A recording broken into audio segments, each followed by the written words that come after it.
called secondhand smoke.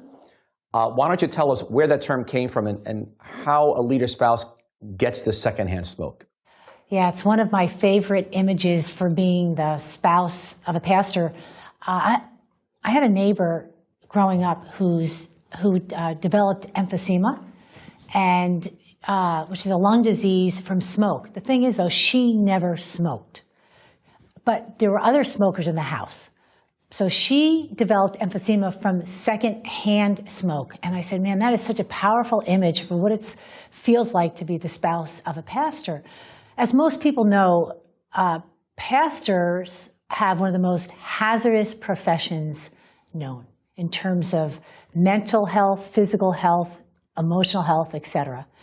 And by nature of being married to a pastor, the spouse then it's a hazardous profession as well, because they're internalizing a lot of the pressure that comes at the spouse directly, their pastor, husband or wife, but they're also getting a lot of pressure and invisible stuff coming at them, like, for example, people's expectations, et cetera, et cetera.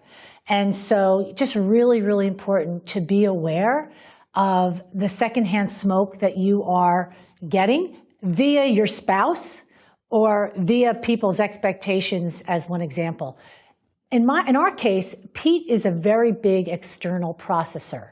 And so I'd get a lot of secondhand smoke because he just processed everything kind of that was happening at church out loud. But over the years, we actually learned how to create boundaries around that, because I did not need to hear everything that was happening, and he didn't need to say everything that was happening. And that helped a lot in terms of secondhand smoke. Yeah. But I also had to learn how to grow in my own boundaries, learn how to clarify expectations with people, et cetera, et cetera. Good.